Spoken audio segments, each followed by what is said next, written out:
يعني لوبجيكتيف ديال هذا النقاش هو اننا نحاولوا نشوفوا شنو هما اوجه الاختلاف وشنو هما اوجه التقارب ما بين الحركه الاسلاميه والحركه اليساريه. غادي نبدا بسؤال محدد للجميع الا سمحتوا، باش من بعد نعطيو غادي تكون يعني واحد نوع من الحوار عن طريق اسئله باش يكون واحد الديناميكيه، ويمكن كل واحد يعطي الراي ديالو في هذه المساله، ونمشيو الاسئله جد محدده. السؤال للجميع: ما هي اوجه التقارب بين الحركه الاسلاميه والحركه اليساريه؟ في مقاعد الفرق.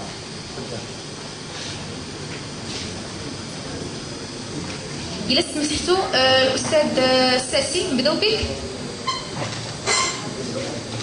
ما هي أوجه التقارب بين الحركة اليسارية والحركة الإسلامية بالنسبة لكم؟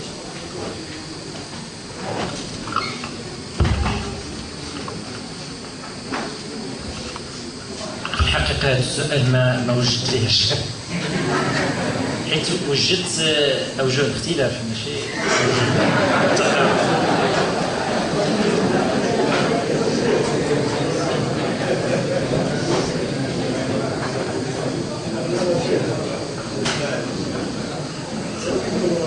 على كل حال حيت خصنا نشوفوا شنو هي اوجه الاختلاف وكيفاش يمكن لنا نتغلبوا عليهم. بصوره عامه المشكل كله هو المشكل ديال الديمقراطيه. يعني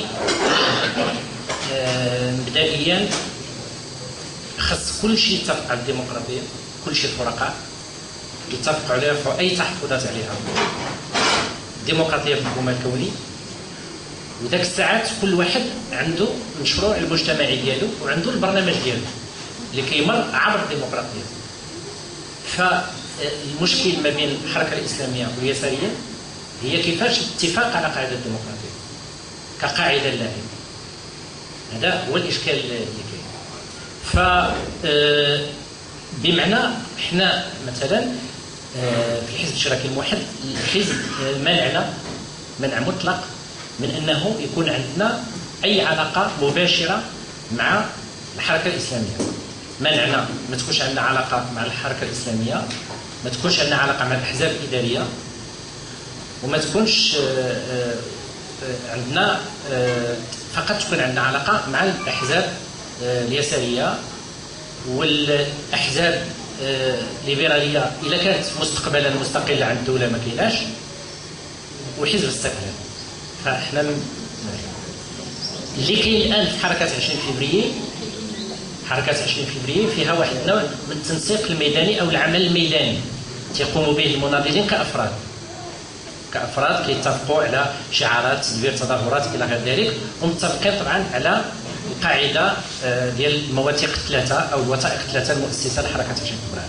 هذا الشيء اللي كاين باش يمكن تطور العلاقه في راينا حنا كحزب الاشتراكي الموحد، باش يمكن نطور العلاقه مع الاسلاميين، حيت حنا العلاقه مع الاسلاميين ماشي شي موقف دغمائي، ماشي بغيناهم يكونوا بحالنا، ماشي بغيناهم يكونوا يساريين، باش يمكن ملي نلاحظوا بانهم رفعوا التحفظات ديالهم على الديمقراطيه، يعني بداو تيقبلوا الديمقراطيه.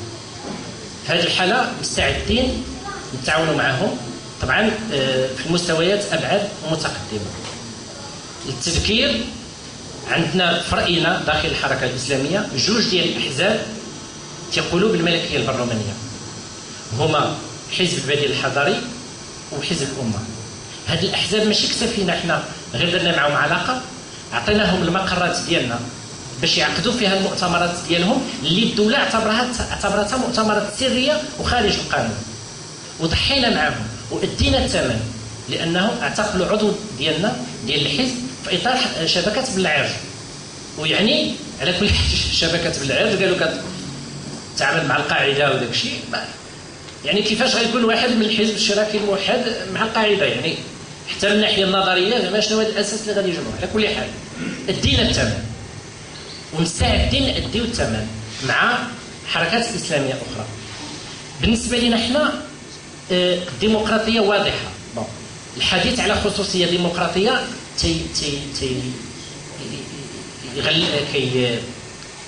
كيخلق متاعب، كيخلق مشاكل بغوي ليماج. الديمقراطية أشنا هي؟ الديمقراطية هي فلسفة، والديمقراطية هي آليات. الحركة الإسلامية لحد الساعة في أحسن الأحوال كتقول باللي متفقة على الآليات ورافضة الفلسفة. الفلسفة ديال الديمقراطية أشنا هي؟ يمكن لها تختصر بعبارة واضحة: الإنسان البشر قادر على حل مشاكله. واش هذه قناعة أو أن الإنسان محتاج لشي قوة أخرى باش يحل المشاكل ديالو؟ هذه هي الفلسفة ديال الديمقراطية. الآليات هي السيادة الشعبية، فصل السلطات، التمثيل النيابي الدوري، والحريات وحقوق الإنسان. إذا بالنسبة لنا احنا كنتبعوا الحركة الإسلامية، ولكن احنا ما عندناش الحق نعطيو دروس، ولكن احنا كنتبعوا، كنتخذوا مواقف على حساب شنو كيطرا علينا. بالنسبة لنا الحزب الأمة والبديل الحضري عملوا هذا التقدم، تيقولوا الملكية البرلمانية، احنا مستعدين نشتغلوا معهم. ماشي نشتغلوا معهم كحزب، نشتغلوا معهم كتحالف. التوجهات الإيديولوجية كل واحد عنده الحق يكون عنده التوجه ديالو الإيديولوجي، يكون عنده البرنامج ديالو.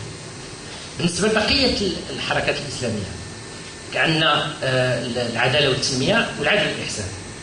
كنظن واخا حضر معنا الأستاذ مصطفى الخلفي، ولكن كنعتقد على الأقل في الظروف الحالية ما مطروحاش العلاقة مع العدالة والتنمية على كل حال، لأن ما متواجداش رسميا في برلين. دونك الإشكال أصلا ما مطروحش. دونك الإشكال اللي مطروح هو مع العدل والإحسان.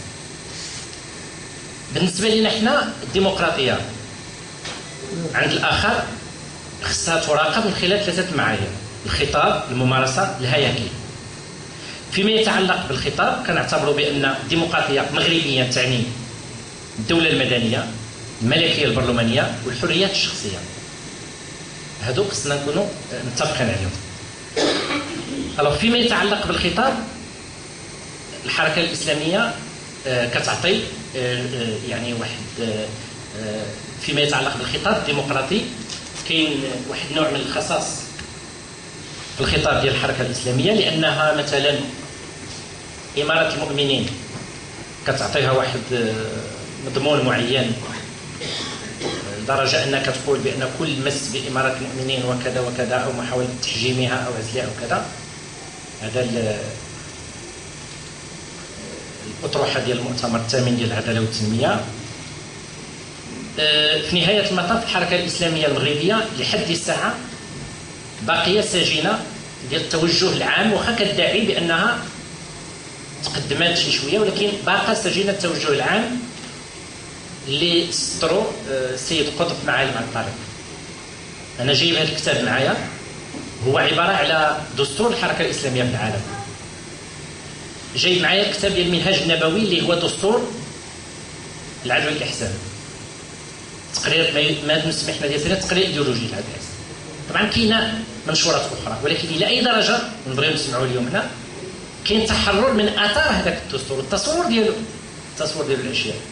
وجايب معايا طبعا القانون الاساسي والاطروحات المؤتمر والبرنامج الانتخابي المفصل حوالي 700 نقطه ديال حزب العداله والتنميه. يمكن لنا اذا اقتضى الامر نتناقشوا على بعض القضايا المفصله في هذا. دونك ما عرفتش شنو غادي ما عرفتش كيفاش يمكن لي نختصر الاشياء اللي باغي نقول. بعباره اخرى كنسجلوا بانه لا على مستوى الخطاب والممارسه والهياكل ما كاينش تقدم مطلوب بالنسبه لنا حنا الاتفاق على الديمقراطيه. ودائما كنقول بانه حنا كيساريين مستعدين ايضا نعترفوا باللي حنا عندنا خصائص حتى حنا في التصور ديالنا للديمقراطيه، ومستعدين نقدموا اعتذار على كل مس الديمقراطيه مارسناه حنا كيسار. تعدينا على الاتحاد العام الشغالي من طرف اليمتي، وتعدينا على الاتحاد العام لطلبه المغرب كذا وكذا الى غير ذلك. اللي كاين الان هو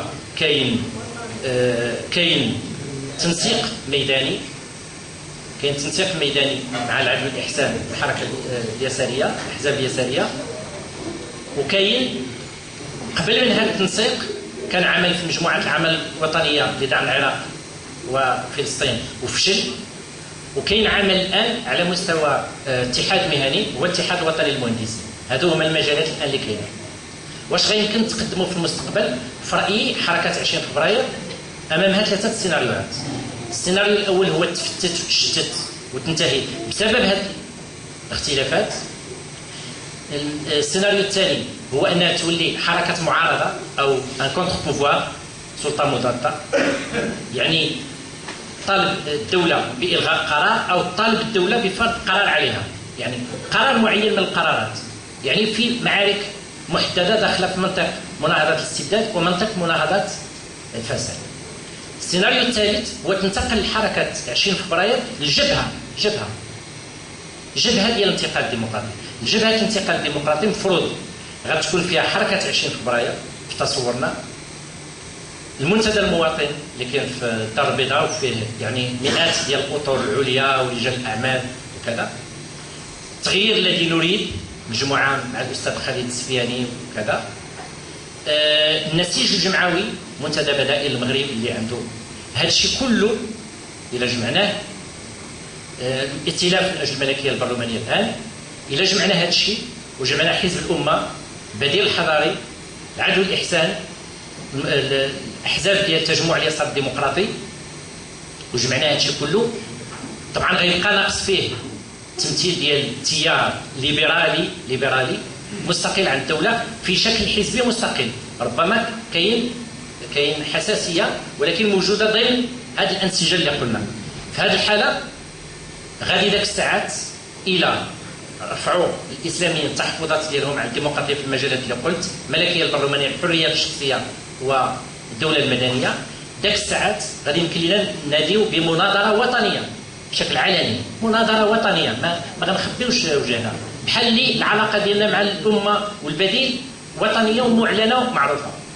غناديو المناظره الوطنيه باش نوصلوا لوضع اسس ديال الدستور، اي اسس ديال هياكل غادي نتوافقوا على توافق، لانه الدستور ديال الانتقال الديمقراطي هو التوافق على توافق، يعني كتوافق على كيفاش تدبر الصراع المستقبلي. هذا هو اللي بغيت نقول الان هنا. حاجه اللي بغيت ناكد عليها في جميع الاحوال، الحزب الاشتراكي الموحد كيعاود ياكد اليوم من خلالي ناكد لكم انه مهما كانت الاختلافات مع العدل والاحسان، العداله والتنميه، ولا مع اي واحد، الى اتصال في الحقوق ديالو او كذا، نحن اول المدافعين عنه. احنا ماشي مع الفكره ديال لا ديمقراطيه لا غير ديمقراطيه، سندافع على ان هادو يمارسوا حقوقهم كامله، واي قمع يتعرضوا ليه ولا شي حاجه، احنا من الناس اللي كنناهضوا هذاك القمع وكنطالبوا باش الحقوق ديالهم كامله يمارسوها، واخا طبعا بيناتنا جراح وبيناتنا خلافات وبيناتنا